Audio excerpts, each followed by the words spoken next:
Welcome to Colorado Stories. حضرت صالح علیہ السلام اور اونٹنی کا قتل۔ قوم عاد کی طرح قوم سمود بھی بڑی نافرمان تھی۔ اللہ نے انہیں ہر قسم کی نعمتیں عطا کر رکھی تھی۔ یہ لوگ بڑے عیش سے زندگی گزار رہے تھے اور جس پہاڑی بستی میں یہ لوگ رہا کرتے تھے وہ آج مدائن صالح کے نام سے مشہور ہے۔ یہ لوگ بڑے کاریگر تھے، پہاڑوں کو تراش کر ان میں گھر بنا کر رہتے تھے، جبکہ میدانی علاقوں میں بھی بڑے بڑے محل بنا کر رہا کرتے تھے۔ افسوس کہ یہ بھی بت پرست تھے اور انہوں نے قوم نوح اور قوم ہود کی ہلاکت سے کوئی سبق نہیں سیکھا تھا۔ بڑے بڑے مندر بنائے، ان میں بت رکھے، انہیں خدا بنا کر پوجتے رہے، ان کے سامنے نذرانے رکھتے اور ان پر چڑھاوے بھی چڑھاتے تھے اور ان کو خوش کرنے کے لیے ان کے آگے جانور بھی قربان کرتے تھے۔ اللہ تعالیٰ نے اس بگڑی ہوئی قوم کی ہدایت کے لیے اپنے پیغمبر حضرت صالح علیہ السلام کو بھیجا۔ قوم سمود کا معاشرہ گناہوں، کفر اور شرک کی تاریکی میں ڈوبا ہوا تھا۔ اس سخت اندھیرے میں حضرت صالح علیہ السلام سورج بن کر ہدایت کی روشنی پھیلانے لگے۔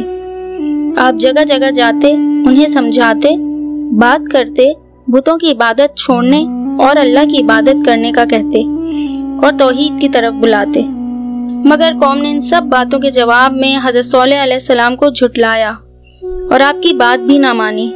مگر پھر بھی حضرت صالح علیہ السلام قوم کی اصلاح سے مایوس نہ ہوئے اور بڑے صبر، وقار اور حوصلے کے ساتھ قوم کو اللہ کے دین، توحید اور ایمان کی طرف بلاتے رہے۔ حضرت صالح علیہ السلام نے انہیں اللہ کی نعمتیں یاد دلاتے ہوئے ایک مرتبہ کہا کہ دیکھو تم کتنے عیش میں زندگی گزار رہے ہو، تمہارے پاس کھجوروں کے باغ ہیں جن سے تم لذیذ اور تازہ کھجوریں ہر وقت کھاتے ہو، تازے اور میٹھے پانی کے چشمے خدا نے تمہیں عطا کیے ہیں، گرمی سردی سے بچنے کے لیے پہاڑوں کو تراش کر ان میں گھر بنا کر رہتے ہو، کیا تم اللہ کی ان نعمتوں کا شکر ادا نہیں کرتے؟ یاد رکھو اگر تم اپنی گمراہی میں اسی طرح چلتے رہے تو اللہ تم سے یہ نعمتیں چھین لے گا اور تم پر عذاب بھیج کر تمہیں ہلاک کر دے گا۔ حضرت صالح کی یہ نصیحتیں سن کر ایک شخص نے کھڑے ہو کر بڑے سخت لہجے میں کہا، اے جادوگر خاموش رہ، کیا ہم اپنے خداؤں کو چھوڑ کر اس خدا کی عبادت کرنے لگ جائیں جسے ہم نے کبھی دیکھا بھی نہیں ہے اور نہ ہی ہم جانتے ہیں؟ یہ تو بڑی بیہودہ بات ہے۔ یہ بات تو لگتا ہے تمہیں تمہارے جادوگروں نے سکھائی ہے اور تم یہ سمجھ بیٹھے ہو کہ تم نبی ہو۔ وہ چپ بھی نہیں ہوا تھا کہ ایک اور دوسرا شخص کھڑا ہوا اور کہنے لگا، اے صالح اگر تم سچے ہو تو ثابت کر دکھاؤ، کوئی معجزہ دکھاؤ جو یہ بتائے کہ تم رسول ہو۔ یہ ساری گفتگو ایک پہاڑ کے قریب ہو رہی تھی۔ آپ علیہ السلام اس پہاڑ کی طرف دیکھتے ہوئے کہنے لگے، اگر پہاڑ سے ایک اونٹنی نکل آئے زندہ اور وہ بھی گابھن جو نکلتے ہی ایک بچہ جن دے تو کیا تم مجھے اللہ کا سچا رسول مان لو گے؟ تو سب نے ایک آواز ہو کر کہا کہ ہاں بالکل ہم سچا رسول مان لیں گے۔ چنانچہ آپ علیہ السلام نے اللہ سے دعا کی، اس چٹان کی طرف دیکھا تو وہ اچانک پھٹی اور اس میں سے ویسی ہی اونٹنی نکل آئی جیسے کہ حضرت صالح علیہ السلام نے کہا تھا۔ قوم حیران رہ گئی۔ اس کے بعد حضرت صالح علیہ السلام نے قوم کو خبردار کیا کہ یہ اونٹنی اللہ تعالیٰ کی اونٹنی ہے، اسے آزادی سے یہ جہاں چاہے پھرنے دو، اس پر سوار مت ہونا اور اسے دھتکارنا بھی نہیں اور نہ ہی اس کو کوئی تکلیف دینا۔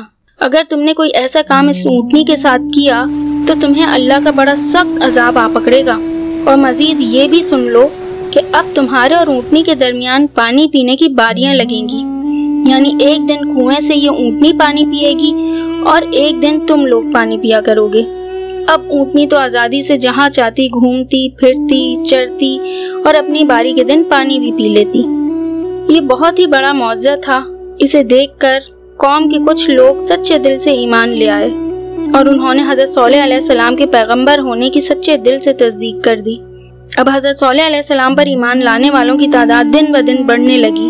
یہ دیکھ کر قوم کے سردار سر جوڑ کر بیٹھ گئے۔ سردار سوچ میں پڑ گئے کہ ان لوگوں کا کیا کریں۔ ہم نے تو معجزہ اس لیے مانگا تھا کہ ہمیں پورا یقین تھا کہ ایسا کبھی ہو ہی نہیں سکتا، مگر اونٹنی تو نکل آئی اور اسے دیکھ دیکھ کر اسے ماننے والے بھی بڑھتے جا رہے ہیں۔ ان لوگوں کی بڑھتی ہوئی تعداد سے ہمیں تو اب ڈر لگنے لگا ہے۔ اتنے میں ایک شخص بولا، یوں تو ہم ختم ہو جائیں گے، ہماری سرداری مٹ جائے گی۔